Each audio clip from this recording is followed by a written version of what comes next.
Welcome to the Eclectic Gamers Podcast. Today is Sunday, January 6th, episode 210. I am Tony. I am Dennis. I don't think we have the longest episode today, but no, I don't think so. But we do have have interesting elements to discuss. But what's been going on? I saw a new ride out in the driveway. I adulted, and I have a new car, which I guess doesn't seem very adulty, seeing as I'm almost 45. But it's different because I've never made a car payment in my entire life, and I now actually have a car payment, so I have to adult more. I see. Well, I wish you well. Yeah. It's different because I'm one of those people who I've always just bought beaters, and then when the beater died, I bought a new beater. But those don't really exist anymore. Like, beaters still exist, but they might as well be new cars for the prices people want for them. Because I'm used to buying beaters for like, a couple $1,000s, and now they want like $8,000. I mean, it's insane. I saw a 1992 pickup with almost 300,000 miles on it. It was over 250,000 miles on it. Sell at auction for almost $2,500, and it was a Chevy. So, wow. Okay, well, guess times have changed. Well, I haven't done much, too much, but I do want to thank, we got a new Patreon member, Doug, who joined at our basic support level. As a reminder, you can go to patreon.com/eclecticgamerspodcast, or no, /eclectic_gamers. Gotta remember, it's different than the Facebook page. If you want to support the channel for as low as $1 a month. I have been playing, one of the games I got for Christmas is RoboCop Rogue City. It's actually kind of stupid fun. Really? So yeah, I've mostly only been plugging away at it on weekends, but yeah, you're RoboCop. You're in old Detroit, and you call people creep, and you go around and you do RoboCop things, and you give people RoboCop tickets, and I would have never assumed that there was any real enjoyment in that game. Yeah, actually, I see people online because it's showing. I'm noticing it's showing up in like Reddit threads and stuff because people are like, RoboCop is soon getting a new game plus mode, and then you'll see someone go, people are playing this game, and other people are like, yeah, it's actually decent. It's not great. It's not going to win any awards, but like you feel like RoboCop, and it feels like the world of RoboCop, and it's quasi open world, and you. Interesting. Yeah, it's kind of like how Witcher 2 was, that style of open world. So I've been playing that. Also did the 12 Days of Kaiju. So you got all your stuff? I did. I had to kick it up to 10 ball. Did you? Yeah, because one of the last badge I needed was in the time frame of the 12 days to get 25 billion cumulative on Godzilla. And on the last day, I had 10 billion to go still. And I was just like, okay. I looked at like just having it auto plunge. You get barely, even on 10 ball on auto plunge, you barely get it. You won't even get like 20 million on just auto plunges and it hitting the slings. So I'm like, okay, no, I got to play through it. Let me kick it up to 10 ball because I can start getting into the tier 2 modes easier and such and start really earning points, which, yeah, I mean, none of my scores were super great. I had to wipe all the high scores. So now it's back on default high scores because I wiped all the high scores after that because I was like, no. It doesn't count. These are fake. I did one and I set every record. So I was just like, no. But so that one badge I think was a little excessive. I think they should have just had you do all 12 days and that'd be enough. But everything else I earned legit. So all my max points in game, I got those on 3-ball games. But holy cow, what a mess. Well, I heard... And by heard, I mean I saw a picture that you got the golem. I did, and it's sitting on the TV stand. My sister and niece and brother-in-law got me Lord of the Rings Golem. So my plan, I got 3 games. I got Golem, I got RoboCop, and I got a Double Dragon game that I had on my list. So I am going to finish RoboCop as the plan, and then I need to decide what to do with Golem.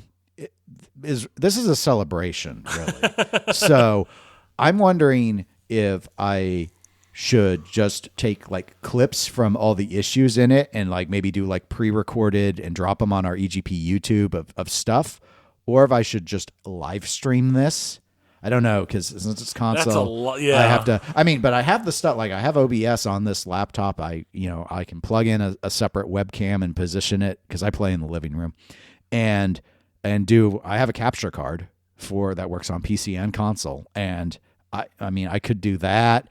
But this must be a rejoicing, really. So I haven't decided, but I need to do something, I think. Besides just give my impressions. I can see the highlight reel. Yeah, that's kind of where I'm wondering if I can take clips, like, because it's an Xbox game, I can have it record certain clips as I go along, and then I just don't know if I'm going to, that may be the way to do it, because I don't want to do too much work. But yeah, anyway, so that was a surprise, because that was not I didn't put it on any lists, because the rule was that's $1 game. And I don't think they spent $1. I think they spent more than $1. Agreed. Kong is also $1 game. This might be my thing. Like, I'll just play let's play really bad games instead of guessing on. Like, RoboCop was a guess. I had no idea if it was good or bad. I just thought, you know what? It sounds cool being RoboCop. I'll put it on my list. And it actually worked out. Yeah. Whereas there are plenty of other games where I put it on the list and I'm like, this game sucks. Yeah, why did I do this? I saw Diablo on your list, and I was like, no. I've decided you're wrong, and it's fun. You're wrong. They went back and fixed it. No. They fixed it. Sure they did. I got to fight the butcher. Let me fight the butcher. I fought the butcher. Okay. Well, speaking of fighting, we have stats. Stats. Yeah, fighting games have stats, so we have stats. So Stats I have, as I us. usually do in one of the first couple episodes of the year, I usually try and make it be the first one. Well, last year we actually did the second episode of the year, it turned out, because I went back and looked. Let me go ahead and give our annual stats for the podcast for those that care. Otherwise, you might want to fast forward. Maybe about 5 minutes would be my estimate. I'm not going to do as many this time, in part because, unfortunately, with the custom date range thing, SoundCloud was having issues when I was trying to pull some of these stats. These stats are just from SoundCloud. I don't trust using other site stats because I don't think they count accurately. And SoundCloud is the host. So, for example, anyone who goes and plays our audio through Podbean or, well, the Spotify maybe or iTunes, all of those should count under the SoundCloud stats because none of those places individually host the audio. So here's what we got for folks, without further ado. For 2023, we had over 44,400 plays. That actually is a 14% increase from 2022. And we were a single percentage digit increase from 2022 to 2021. This was quite a big jump for us, actually. I don't know why. It is what it is. Our top 5 countries of our play, the origin of the player, bearing in mind that VPNs could be in play, and we're going to get the VPN place. So we talked about that last year. But in order, USA, Australia, Canada, Singapore, and the United Kingdom. The only difference from last year is the UK and Singapore flipped positions on the list. And I think that's because last year we talked about how Singapore is probably there from VPN or something. Yeah. Because Singapore, I'm not aware of as being a hotbed of pinball play. We could be completely wrong. If you're in Singapore and you love listening to us, let us know. Yeah, you got to let us know. So our top 5 cities, these were, a lot of these were different. So Columbus, Ohio is our number 1 city, followed by Tacoma, Washington, then Renton, Washington, then Ashburn, Virginia. All 3 of those are new to the top 5 list. And also from last year's number 5 was Chicago. I think some of those cities are VPN cities. VPN cities, okay. In terms of our external sources, where people who don't subscribe to us through RSS or go to SoundCloud to play, where do they come from? The main place they come from is actually our website. Get a lot of plays that way. Facebook is our second largest source. People just Googling us is third. Pinside is fourth. And Tilt Forums, another pinball forum, is fifth. Only real change here is Facebook is higher than it was last year, and Pinside is lower than it was. I usually am able to tell you the main RSS applications that people who subscribe use, but that feature just was not working. It's just like, sorry, there's no data. So it noted there was an issue. So I don't have anything to share there. There were also weird things going on with the least played episodes. Like when I'd go and put in the date ranges, the counts were wrong. Like it would say like an episode like a month ago had 400 plays, and then when I look in the master list, and it's got over 1,000. So it couldn't be trusted. Right. But the top 5 seemed fine. So our top 5, plus who cares about the least played one? So here are our top 5 shows of 2023, from the most popular to the 5th most popular. Number 1 was episode 208, Kojima Twippy Massacre. So what a shock. Pinball drama, and you guys come in and you lap it up like you are a dog that hasn't been given water for 2 days. And this is everything that is wrong with this hobby. I'm not surprised at this, but I am disappointed. However, we can take comfort, Tony, because maybe they didn't come there for that. They did. Let's be fair. That's 100% what it was. They did. However, we could tell ourselves, in reality, we did talk about the Texas Chainsaw Massacre and Looney Tunes reveal. Those reveal pins from Spooky Pinball were in that episode. So it maybe was driven by new pinball. Whatever helps you sleep at night. It wasn't. That also was the episode where you ran through like all the main trailers from the Game Awards. So I mean, there was some real substance, but I think the drama is what it was the drama of people to why it's number 1. Number 2 was episode 185, Time of the Orc. This was one of our earliest 2023 episodes. This is the one where we ended up actually covering our 2022 listener stats. This is an interesting coincidence. We actually had almost no pinball or video games in that episode, but you had the tabletop segment in there because this was when we were hearing about the D&D OGL. And this was the response from the company, from Hasbro, right after the initial backlash. And so there was this huge tabletop section that you ran through. Episode number 3 in the top 5 is the episode just before that, episode 184, which was called $20,000. So this one had a few things. This one had the first part of the D&D OGL tabletop segment. Right. So we had that big meaty portion. And then the other big thing was the James Bond 60th anniversary Elwyn pin. That was the reveal of that. Yeah, so it was the D&D. It might have People been the love D&D because who cared about a $20,000 game that they couldn't afford? Maybe that's what we should do is put together a one-shot D&D game for one of these days when we go to like a convention. Maybe. Interesting. Top number 4 of the top 5 was episode 190, 2023 post TPF. This is not a surprise. Our post TPF episode is usually one of our stronger episodes because we talk about particularly the new games that we go and try and play. And in 2023, there were a lot of new games that revealed at TPF for the first time for player interaction. And so there was just a lot to really cover. Some of them are even out in production now. Yes, some, but not all. Speaking of not all, our number 5 of the top 5 was episode 189, Royale with an Offer You Can't Refuse. So this was the Godfather reveal, the Pulp Fiction reveal, and a quasi-reveal for Galactic Tank Force. Because they hadn't fully revealed yet, but they had been trying to drip feed their game, and we knew what the cabinet looked like at that point, right? Like the tank-shaped one. You also had a significant portion of the video game section doing an update on Star Citizen, so we also had that. So those were our 2023 EGP stats, and we thank you for listening. So, speaking of listening, it's time to talk about pinball. Hey. Will this be one of our top 5 episodes? It could very well be because we got to talk about Jaws. In fact, that's almost all we're going to talk about. There's not much to go into in pinball. It's that time of year. There's not a whole lot anywhere. There is. I have not yet seen I think it might be today, the day we're recording. Maybe it was yesterday, but I don't think so. Where they're going, Stern sometime soon or sometime just recently is dropping like a pre-recorded gameplay video on their YouTube. So regardless of when that is or has happened, I have not yet seen that. Right. So, because I got other things to do. But I do have a link in the show notes to Pinball News. Pinball News has an article about Jaws. I'm recommending that one because it has a lot of really detailed photos of the playfield and has good summary information. So, that is why it is linked. The pricing has not changed. I'm impressed. Yes. I think it's a good choice not to change the pricing, but I'm surprised that they didn't increase it. So pro models are going to run $7,000, premiums are going to run $9,700, LEs are going to run $13,000, and the LEs are capped at 1,000 units. This is Keith Elwin design. Michael Barnard is on art. I believe he did the art on Rush.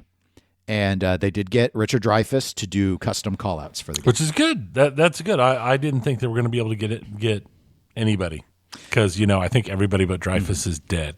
So, they are. Because, and I missaid this on the pinball show because people have had no end of glee in correcting me. And Zach and we recorded in the evening on Thursday. Yeah. Once the reveal revealed. And I did not confirm Roy Scheider's name, and I added an N and said Schneider. So it's Scheider. Roy Scheider. What was that Water Baby show you liked with him? Sequest DSV. Sequest, thank you. Okay. Yeah, he was a Water Baby. They had the little smart dolphin, and it was the hey, let's do Star Trek but underwater. Okay. And then the aliens showed up, and then they brought in Michael Ironsides, and then it got really violent. militant, and then it got really violent. violent, and then it got canceled. You can't go full militant. They can't. There was like an episode where they fought like a god. Wow. Did you see all of it? Yeah. Oh yeah. Okay. I've seen every single episode. Okay. I saw like 2. Okay. So art wise, they went very blue, very water themed. I think very World Under Glass with this. Because we're an audio medium and we're talking about visuals, I don't want to spend a ton of time on trying to describe what this game looks like because I think it's an exercise in futility. When you can just look it up? When you can just look it up, which is why there's a link in the show notes to the Pinball News article. What I will note is the Pro is a 3-flipper game. The Premium LE is a 4-flipper game because the Premium LE has an upper playfield. Describing the differences between the two models, other than the upper playfield, which features a couple of shots, the Premium LE model has a boat kind of in the center right of the Orca, or actually it looks smaller than the Orca, but basically it's a captive ball boat, and that raises up in play to being a shark bash toy. Whereas on the Pro, you see the shark, like there's nothing that raises up. It's a fixed bash toy with a picture of the shark, but it's got the 3 lanes with like optos that the captive ball that you would bash. It's more like the boat version, but it's got a picture of but it's got a shark instead. So that's a Premium LE difference. You know what I find is the most impressive thing? That the Pro and the LE have the same back glass. Yes, though I think the LE one is mirrored in some way, or they've got some mirroring effects to it, so it should look a little more interesting, I guess. But yes, that was it's the better back glass. I agree because it's the classic poster. Yes, I think. Well, yes. I mean, if you want to talk about the back glasses briefly, as you've noted, the LE and the Pro have the classic version, and then the Premium has a first-person perspective of Quint being eaten by the shark, right, from the movie, which is, I think the art's well done on it, but I would never want that one. When I saw it, it was really disconcerting to me, and I didn't realize it's because it's a first-person perspective, and I don't like it. I don't like that. It's too creepy. Like, I wouldn't want that. I would rather just have the iconic poster. But it's interesting. It's an interesting take on it. Yeah. Back on the playfield, the other differences are the far mid-left are stand-ups on the Pro. There are 3 drop targets there instead on the Premium LE. And the Quint's shack in the back right corner is more of a 3D sculpt on the Premium LE, whereas it's like the flat plastic style on the Pro. And I think that's all the main stuff. The main stuff in terms of the differences, they both feature the captive ball chum bucket toy, which as you bash that, kind of just before the right hand ramp shots and such, there's a track where a shark fin comes up and moves through the water and can drop back down, and there are color changing LED lights under there that will start to make that water glow red with blood the more and more chum you throw, and that's where the chum's going, and then the shark comes up. So it's all integrated into the rule set. So that's also on the Pro. The third flipper, so the non upper playfield flipper on the right hand side, that is designed so that it can capture balls when it's held up. That becomes a captive ball lane. And I'm not clear on it yet, but the way I think Keith Elwin had a response to someone somewhere, and the way it sounds is there may be a point or a feature in the game where you hit the action button or something, and that might lock that flipper up and just turn it into a captive ball lock. So that's probably the Elwin feature. It always seems like every Elwin game seems to have like an Elwin feature, like the smart missile shot on Jurassic Park. On Godzilla, I think it was the captive ball magnet, which would fling the ball into the left-hand orbit so that you could do the upper flipper shot. Iron Maiden, it might have been the target bullseye shot. So he's always got like something in there that's sort of interesting that feels pretty creative. I think that's what that little flipper is meant to do. And it also has more shots than just those drops / stand-ups off on the left. There's a path there. It's kind of hard to see how the ramps work because most of the stuff looks like you're shooting almost a single level playfield, but then those shots in the back start to turn into and feed into being ramp returns, habitrail returns, which both versions of the game feature habitrails, not plastic ramps. A couple 180 ramps are going on. That's how they fit so many. That's how Keith has fit so many in there on those tight shot areas. So anyway, lower portion of the playfield, relatively open, I would say. We got, once again, a one pop bumper scenario, kind of like Godzilla, except this time it's over on the right, near where that chum line ends, just above that third flipper. In terms of, we already mentioned Dreyfus on the callouts. The way the game plays is you play as Quint, catching, hunting, however you want to think of it, sharks. And so on the playfield and such, you're going along getting other like mako and other types of sharks as you work your way to trying to deal with the great white jaws. At some point, though it sounds like it's not yet ready, there will be another option where you will play as the shark instead of as Quint. They do have the clips and audio from the movie. They did get John Williams' score. The one thing, and it's pretty obvious when you look at the center of the playfield, well, I guess, and I heard you're going to need a bigger boat line, which sounded like Roy Scheider from the movie itself. So I assume it was. You never see his face rendered anywhere. And he's clearly not in the montage with Quint and Hooper. So there must be there's got to be some limitations to where they could use Roy. Because I would have thought that with him not being featured, that I assumed there was a challenge on that, licensing-wise, and that they were going to then have you play as him. Because kind of like what they tried to do with what Highway did with Alien, where the argument was, oh, you're playing as Sigourney Weaver. That's why you don't see her. Or you're taking her place in the movie. Labyrinth did the same thing. You are the person in the labyrinth. Right. So I thought, okay, I guess we're playing as the sheriff, but we're not. We're playing as Quint. So anyway, what are your overall thoughts?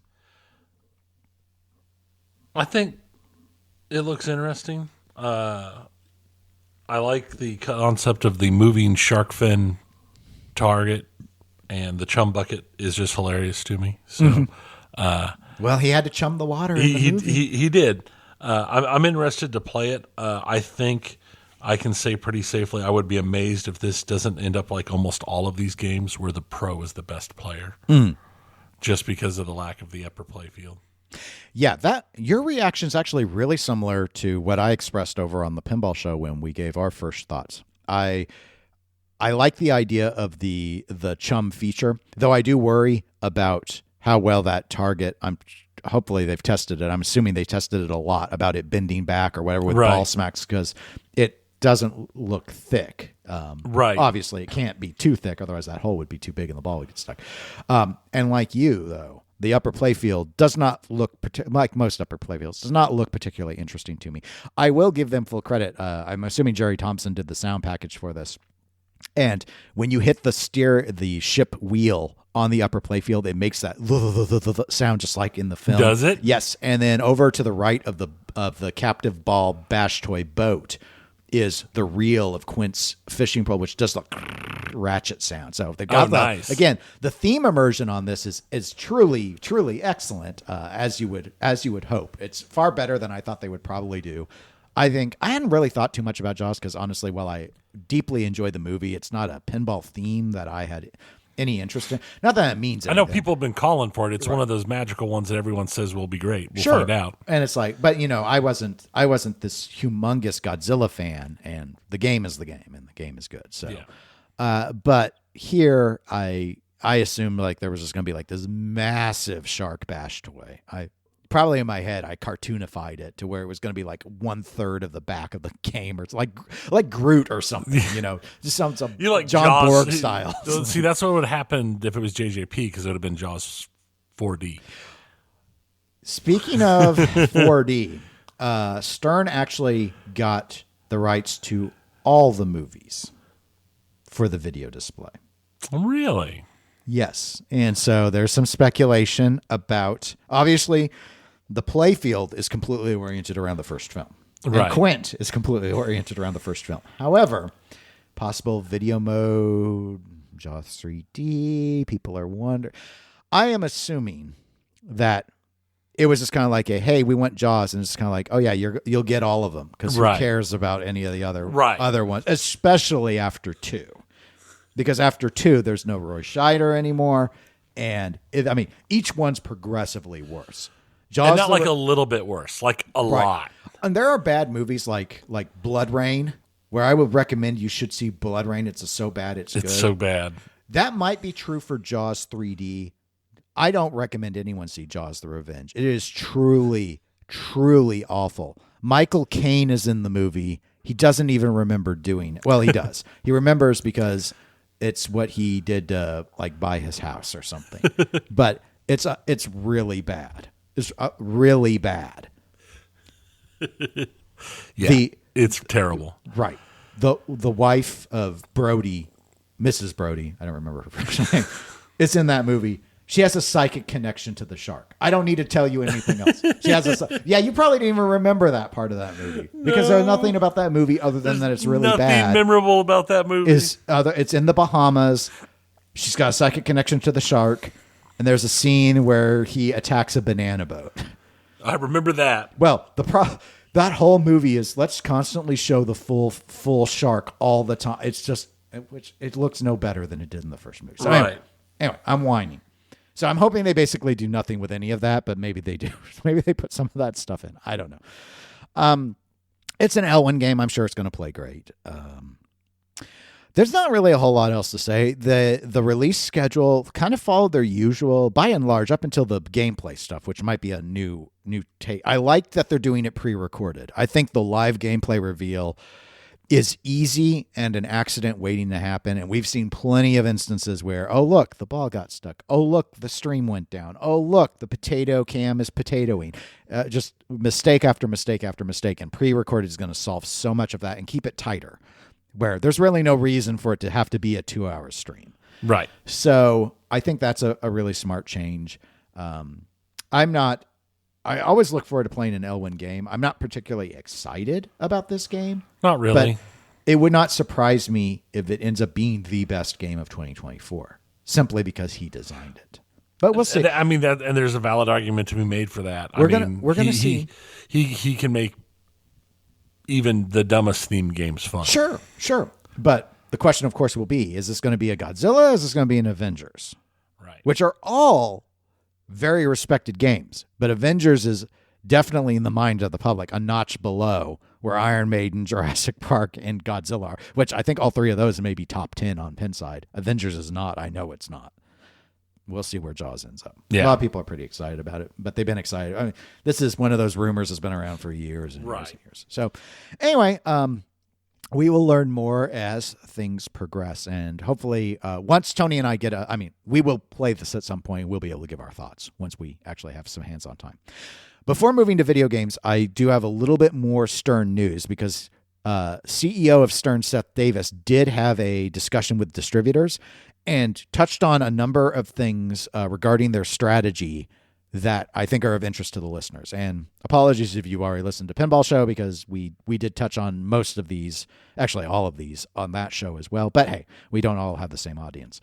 So one thing, no shock here, I don't think, to anyone, but Seth did confirm that as of this year, 2024, they are back to the 3 cornerstone model. Last 2 years, they were doing 2 cornerstones. I think that's a good move. It makes sense. I think the only reason that they shifted was because of the part supply issue, and they had that horrible backlog, and they had to. But they clearly have for a long time been structured to try and do a 3 cornerstone per year build approach. This one was new. This one was a surprise, but will appease a lot of whales out there. Seth said they are not going to do any more limited edition runs where they change up the art style. I think that's a good move. So this is a response to the Jurassic Park 30th or 35th or whatever it was anniversary, the Elvira Blood Red Kiss edition, where, hey, look, here's a new limited count run of games with a different art package. It's an LE, but you already sold an LE. Right. Well, it's a different looking LE. But why do they get to get the best version and I bought the crap version? That's kind of... It's because it's LLE. Right. It's limited. Well, and purportedly, these newer LE versions have all sold very well. I'm assuming this is they're very worried with the market cooling that they're going to alienate whales. And the whales are going to be like, we don't trust you. You're like JJP with the 20 different LE versions of WAS. We can't trust you. But bear in mind, this does not, and you did stress that there would be the potential to do pro and premium versions with different art packages as time goes. Again, I think that's a better move than that's what they did LE. in the old day, like the Lucy edition of AC/DC. That's not an LE, that's a premium. Yeah. So it's just with a different art package. So yes. So they said that. He did also say, he didn't call them vaults, but he did also say some of the games that have been discontinued, be they LCD or DMD, that they would be willing to consider putting back on the line if they can, solve the issue of finding the parts, and of course making new license arrangements with the licensors, just because they might not be interested. But if they are and there's demand, they're open to that. So basically back, because they haven't done vaults since Iron Man. I think Iron Man Vault last built in like early 2020 or so. So it's been almost 4 years since we've seen a vault. Right. At least a DMD vault. And in fact, I don't know if they've vaulted any of the LCD games. I don't think so. I think everything, once they've said this is the last run, it's been the last run. They've not gone back since then. Whereas we used to see that a lot. Yeah, there used to be a fairly large number of vaults. And in all honesty, in a lot of cases, the vaults had better art packages. Yeah, they've gone and touched them up, like Spider-Man comic edition was probably the case in point example with a whole new art package, but inspired by the look of the old one. But also Star Wars comic, though that was still in production when they did that shift, so we didn't count it as a vault. It was that was more in that pro premium gets a different art package style. I liked that. Yeah, a lot of people did. They did. Seth did stress that they don't have, this is no surprise, any plans to introduce Insider connected into DMD era games. Well, that makes sense. I mean, it would, for SAM games, it would probably be a nightmare to figure out because the system was never designed for Wi-Fi. For Spike 1, maybe it wouldn't be so hard, but are there really enough to worry about? Do we really want that on WWE? No. It's like Ghostbusters and Kiss would be like the two people would want it for, but whatever. As you saw with Jaws, he did note they really strategically do want to try and hold the line on pricing. They need to. And I agree. And so they're looking at what they can do to try and do that while dealing with inflationary issues because, while inflation has gone down, I'm not saying what he said, but I'm saying to the audience, inflation is lower now here in the United States than it was last year. However, I think the Fed has an official inflation goal of 2%, and we're floating more in the 3 to 4% range. So it's not to the sticker shock level that we were seeing as consumers, but it's still higher than government would want it to be. Right. So that could mean a variety of things. My assumption would be if they can't do it, obviously they will have to raise prices, but they either have to cut their profit margin or they're going to cut the bill of materials. Right. But the thing is they have to think about it, because if they don't do any of those and they keep increasing the prices, they end up like some other people have gotten to, where they're starting to have problems selling machines. Well, the issue with inflation is if your paycheck isn't inflating at the same rate as Right. inflation, you have less buying power. And that's by and large what's happened to people. Yep. So the final thing I wanted to note from his discussion was he did say that Stern was going to try and get these accessories for these games out a lot faster. And by faster, I mean closer to the release of the game. They can't do it a whole lot slower. If they did Not it really. any slower, they'd be CGC. Yeah, it's almost a running joke about expression lighting kits and just how like they're always like a year behind the game. And as you know, so many of these people in this hobby flip their game before then. So it's like, yeah, no, I already sold my game. I don't want the expression light anymore. I already sold my game. I don't want the topper anymore. I'm waiting for them to drop the topper after they've already taken the game off of the line completely. No, it would. I was going to say it. I mean, they just now a few weeks ago came out with more Black Knight toppers. When was the last time they made that game? I can't remember because Yeah. it didn't sell that good. Yeah. But anyway, so that's pinball.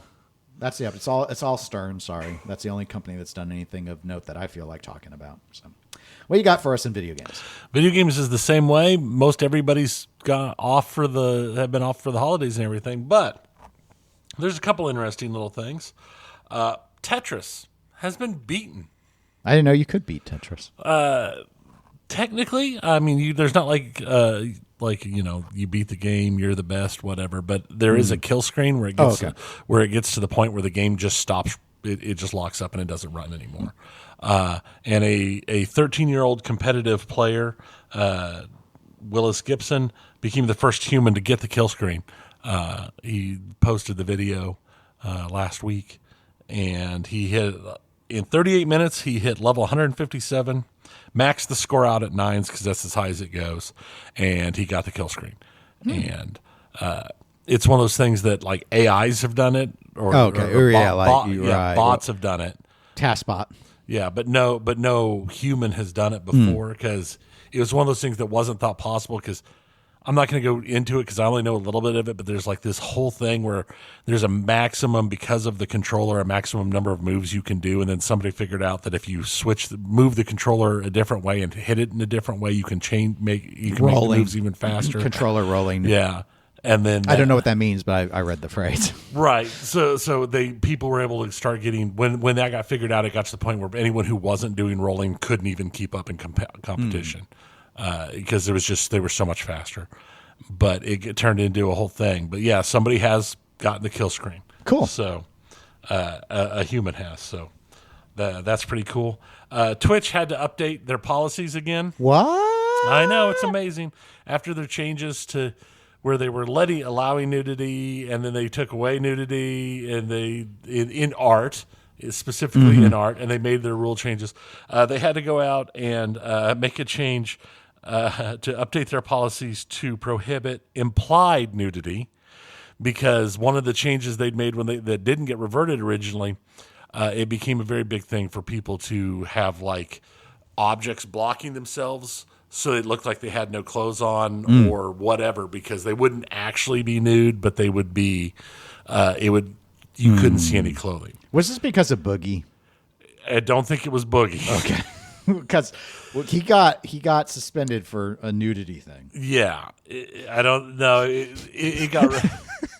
Boogie, he so wants to be relevant. He wants to be relevant again so bad. I've not talked about Boogie in years. No. But he had a financial audit. He had he's got that documentary. Documentary came out. He's tried so hard to become. But ever since he fired that gun when that guy came to his house, it's just been downhill for Boogie. But yeah, no. But I found it interesting when they put the rule change, because the rule change specifically says that cleavage is okay as long as there are no nipples shown, but it has to be clear that you're wearing clothes. Because there's gotten to be and people have to be sure that they are listed in the correct places, because like the Just Chatting and some of the other groups have started getting a lot of streamers that are either not, they're making it look like they're not wearing clothes, or they're wearing like bikinis and stuff, which are only allowed in the hot tub section, or the pools, beach, and hot tub section of the thing. Yes. So, poor Twitch. They're trying to walk a line, and it's not necessarily going great for them. Apparently not. Though I did see an article, I wish I'd saved it, talking about how Twitch is one of the primary feeders to OnlyFans. Because a lot of OnlyFans people will do stuff on Twitch, but then and then link to their OnlyFans. Oh, okay. So it's like marketing. Exactly. It's like, I play video games, and if you want to watch me play video, if you want to watch me play, you video want to watch games me play more, right? Go to here. So, much like Stern talked about their upcoming year plans, Square Enix talked about their upcoming year plans. Square. Remember last year they talked about how they were leaning into the blockchain and NFTs. Yes, very, very. That's so 2020 of them, but right, and that worked out so well for them that the blockchain game they released reviewed terribly and is gone. Their Final Fantasy trading card. Well, yeah, but it's not a thing anymore. Their Final Fantasy trading card NFTs didn't go great. Oh, the NFTs flopped. Oh no! But this year they let us know what they're concentrating on. This year, they're going to aggressively apply AI to their content development and publishing functions. Does Square want people to hate them? It feels like they're deliberately taking every edgelord, like 13-year-old edgelord. This is how you make money: NFTs and crypto and blockchain, because blockchain says it sounds fancy and you wouldn't understand, boomer. And now AI, you guys don't understand. AI is the future, you boomer. That's what it feels like. It is definitely, yeah. It's going to be interesting because I know there are 2 lawsuits out there right now. One of them, because I don't remember which AI it is, but it came out that AI was fed and taught to do its stuff by basically being fed the last 100 years of the New York Times. So there's a big lawsuit over that. And there's another one because one of the image creation AIs that is out there was fed every Magic card ever, and it was first taught and built and designed making custom Magic cards.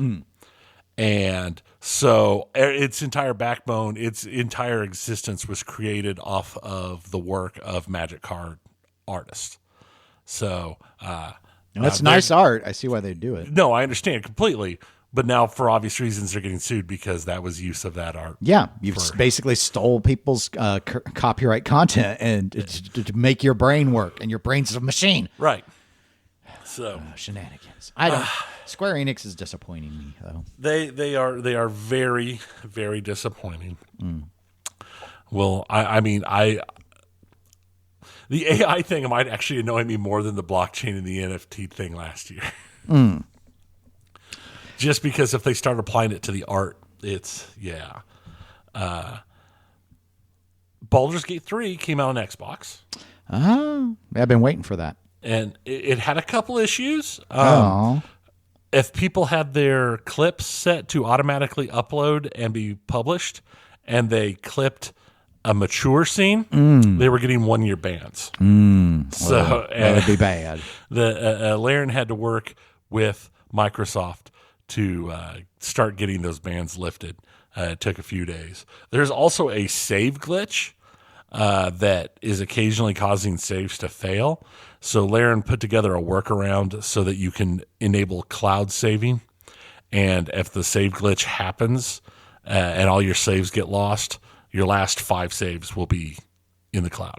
I thought modern Xbox already was doing cloud saving, but it is, but this is a special save they had to design that saves to Laren's website. The Laren cloud, okay. Because it's a firmware issue that Xbox is working on, but due to the holidays, they're short-staffed. Right.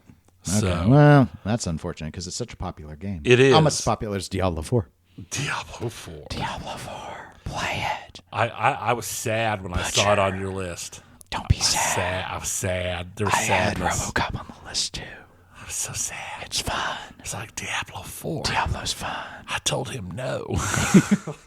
Tony's I warned him. He's like went in and deleted it off my list. I warned him. And then he kicked me in the nuts and said, yeah. It's like It's like when you tell your kid not to touch the stove because it's hot, but they keep pretty reaching and towards it. red. Eventually, you just gotta eventually you just gotta let them touch it. This is fine. Blizzard's going to be fixed now. Microsoft's going to save them. Well, no, you did hear about their new lawsuit, didn't you? No. They have been sued by some executives they let go because the backlash from their prior suit has now caused them to discriminate against old white guys. And because of the comment back when all that was going up where Bobby had said that the executive levels don't have enough. He said specifically the executive level has too many old white guys in it. A couple people got passed up for promotion for younger diverse people, and then they got let go in the round of let goes, and now they're suing for being discriminated against by being old white guys. So I didn't have that in here. I read that this morning. Oh, okay. Well, it's breaking news, folks. Breaking. And my last thing, because like I said, there's just not a whole lot going on right now. But Star Citizen. Oh, Star Citizen. It's not a major. It was one of our top 5 episodes last. This may be top 5, maybe top 5 2024 episode. This isn't a major Star Citizen update, Bobby. But they have released their new everything pack. It's got the whole game? It's got everything that you can get in the game. Every ship, everything they've ever offered for sale, ever. Wow, even the old stuff. Yes. Wow. Yeah, for a game that's still in alpha. Well, yeah. But so you can have it when the game comes out of alpha. Well, let me rephrase. So your great-grandkids can have it when the game comes out of alpha. They're very much looking forward to this game. It's beautifully priced. It's only $48,000.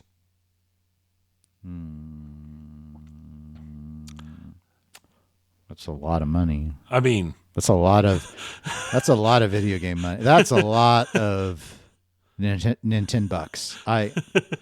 Wow. Okay.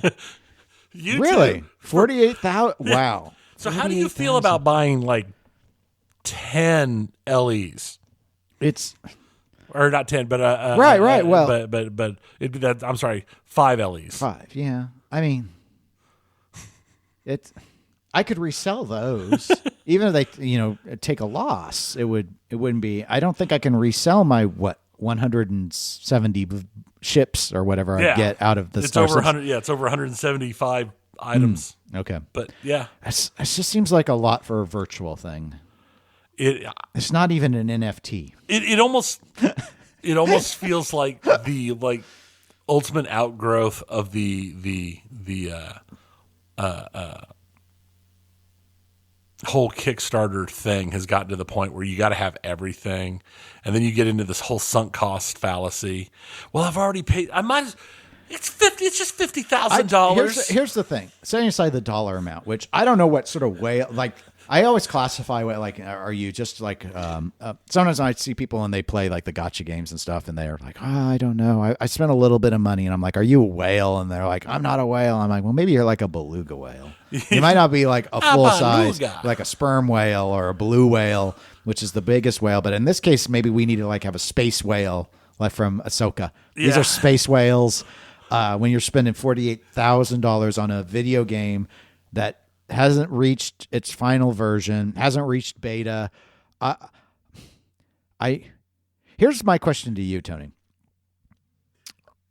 How do you think someone stays hype enough to spend $48,000 after this many years of sunk cost? Okay, I get it. I get the argument. I totally understand sunk cost fallacy. I've seen plenty of people. I myself have been in the instance where it's been like, I've been in this line already at the grocery store for so long. I'm not going to change lines. Sunk cost. That's what that is. But it's been so long to all of a sudden see this and go, well, I might as well, after so many as might as wells. It's a long time. We see over back on our other segment in pinball, we see hype die all the time when these companies mismanage. We've seen hype issues where companies know there's a hype risk, and that's where you see American Pinball with Galactic Tank Force do like this full court press at Expo where they bring in all of the actors from the screen, and we see Final Resistance get a relaunch with multimorphic people going out on the podcasts months after it was revealed at Texas, and doing promotional streams and stuff because they know the hype is important. And this was all stuff within a year. But Star Citizen, I think's been a thing for over a decade. It has. I think it was so 12. I don't expect you to know the answer. I'm curious how many of these do you think they sell? I don't know. They might not sell any. The very fact that it exists might be just to create hype. Well, it seems insulting. I don't see how they can get hype back. I feel bad that over a decade ago I spent $100 on this game, and I still don't have a game to play, and it's been over a decade. And I feel bad. I can't imagine the people who spent thousands. But if you go onto the forums, there are people who have spent thousands and tens of thousands of dollars on this game. And some of them are absolutely happy. And every year you see a certain percentage of them, some of them that have spent tens of thousands of dollars, give up on it and be angry. And you always see the open letter angry leaving posts that they put on the forums and Reddit and everything. But it is one of those things that I think just the very fact of putting it out there, because it gave them a headline. They've got a headline that there's a $48,000 nets you blank. Okay. So I do think it's interesting. In the United States, it's $48,000. In Europe, it's 47,000 euros, which does not come across at all. There's like a $6,000 difference there. Yeah, it's that should be over 50 if you do the straight conversion. The dollar's stronger as last I looked, so the euro amount would be fewer dollars than right. Is that the way? Yeah, the euro's stronger, so it should be a higher dollar amount. Right. Let's do a conversion here. But the difference is like 1,000. But I know that it's way stronger than that. So you thought it was about 47,000 euro? Yeah. All right. So 47,000 euro would be about 51,500 US dollars. So yeah, that's a weird. Okay. That's weird. We're just going to make it like about the same across, except for that's not the conversion rate. But in whale speak, that's about the same amount of money. Well, in whale speak, they probably lose that amount of money in their couch cushions every day and don't even notice it. That's true. I would like to spend a couple of years seeing what that life is like, but I guess.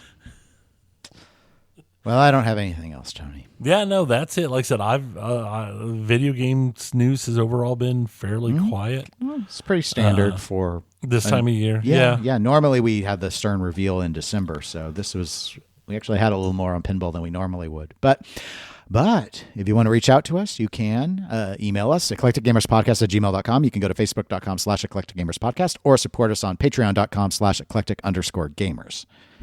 We're on Twitch and Instagram as eclectic_gamer. And we wish you all a happy new year, and we plan to be back in a couple of weeks to give you all the latest news. But until we reach that point, my name is Dennis. I'm Tony. Goodbye, all. See ya.